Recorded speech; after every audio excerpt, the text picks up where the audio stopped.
My parents forced me out of the house just days before my sats to free up space for my sister's wedding guests.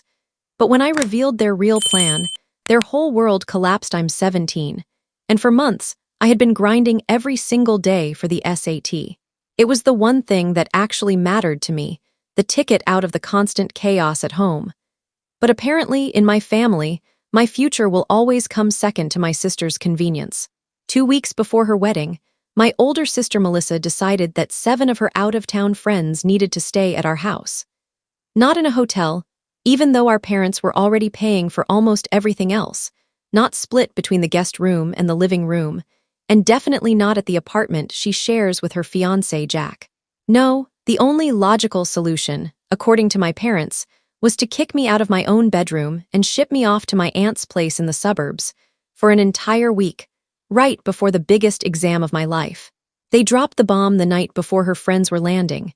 "You have 24 hours to pack and leave," they said, like it was nothing. I begged, I offered every possible alternative. I could sleep on the couch, some friends could stay with Melissa and Jack, or, crazy idea, the bride could pay for hotels like a normal person. Nothing worked. My parents lectured me about hospitality and family sacrifice, while completely ignoring that these weren't even my guests, and I had literally never been told this plan existed until that moment. They hadn't even asked my aunt if I could stay. They expected me, a 17-year-old with an SAT in 4 days, to call and beg for a room myself. When I pointed out that my aunt has no Wi-Fi, which I needed for final practice tests, and that the commute from her house to the test center would be a nightmare, they shrugged and said, "Just take your books." When I still refused to leave quietly, they threatened to throw all my belongings onto the lawn if I didn't go willingly. That was the moment something in me snapped. I packed my bags, walked out without another word, and showed up at my best friend's house with nowhere else to go. Her family welcomed me immediately, gave me a room, and told me I could stay as long as I needed. I spent the next 4 days cramming in their guest room, trying not to fall apart, took the SAT. It actually went better than I expected, somehow, and only then let myself feel the full weight of what my own family had done. The more I thought about it, the angrier I got.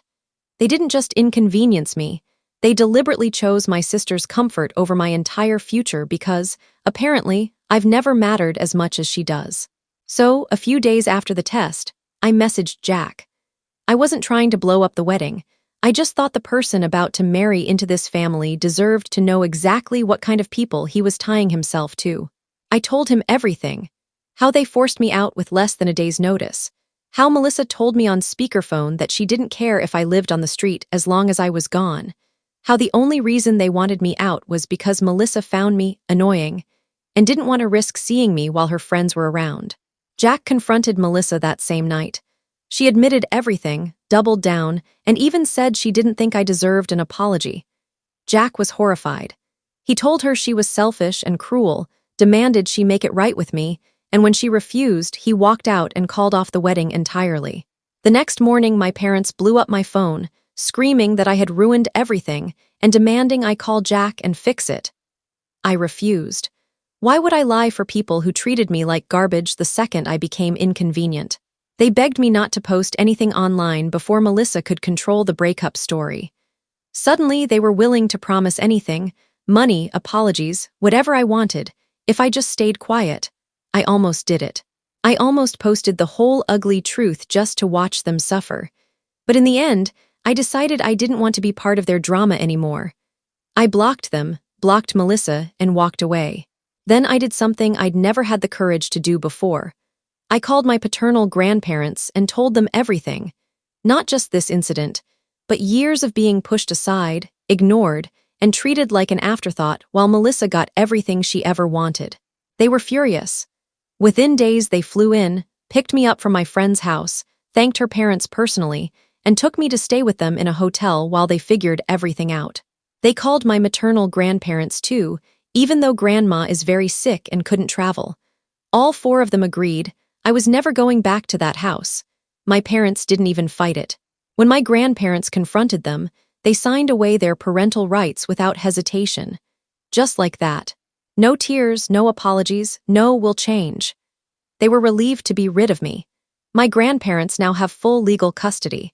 I'm finishing senior year living with my best friend and her incredible family, they insisted, and even refused the money my grandparents tried to give them. After graduation, I'll move in with my paternal grandparents until college starts, and they've promised to pay for everything, no loans, no stress. Melissa and Jack are officially done this time. Turns out my message wasn't even the main issue. She'd been controlling and toxic for months, and I just happened to be the final straw. The wedding is canceled, deposits lost, invitations meaningless. She blames me, of course. I don't care. For the first time in my life, I wake up every day knowing I'm wanted exactly where I am. My friends say I smile more, laugh louder, and don't flinch every time my phone buzzes. I'm free. And honestly, the relief is so overwhelming that I don't even have room left to feel sad about the family I lost. Because the truth is, I never really had them to begin with. Thank you for watching my story.